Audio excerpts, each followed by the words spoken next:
A new report says that while Latinos make up 19% of the U.S. population, they're only getting 4% of the lead or co-lead roles in films. ABC's Maria Elena Salinas meets with an author of the report, along with actor John Leguizamo, about the potential $18 billion being left on the table.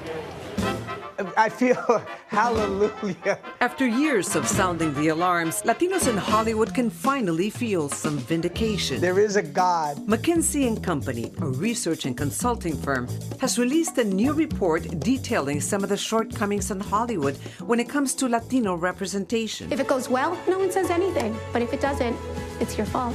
When you look at the numbers, they don't add up to just how big of a population and how important Latinos are across the board. Our attempts at doing this are never going to stop. We're not just there to fulfill a stereotype or check a box. That representation, it's big. And hopefully young Latinos and Latinas are seeing that and seeing that, there's other opportunities out there for us as well. We interviewed over 100 folks across the industry, from producers, writers, entry folks. And then we looked at a huge data set, over 10 years of data, over 26,000 films, 10,000 TV shows, Nielsen variety data, and we put all that together.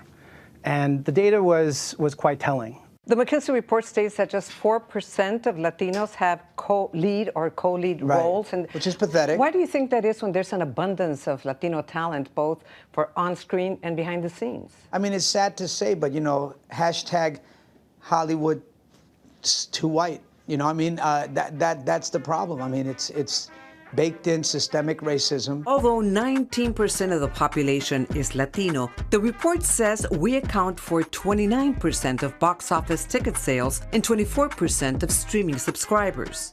Latino movies do better. They do 60% better than their counterparts with 25% less budget.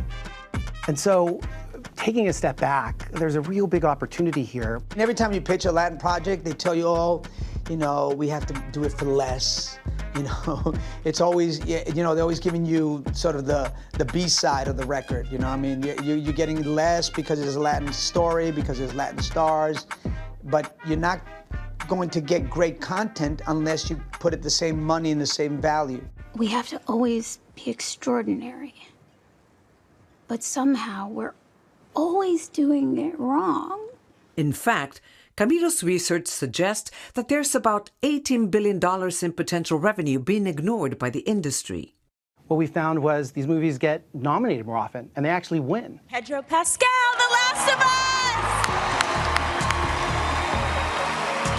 And so when you actually put representation, what you find is it makes good business sense, upwards of $18 billion. When you have shows like Wednesday. The only person who gets to torture my brother is me.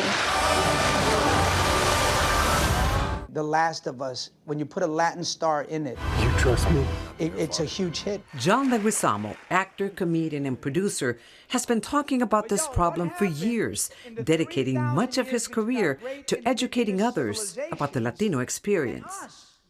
How did we become so damn non-existent? Until we have executives that look like you and me and understand our culture and understand the importance, nobody else will get it. He's right. It makes actually a big difference to having Latinos across the board. It's what we call the network effect. When you have Latinos who are in positions such as executives, when you have writers, they create opportunities.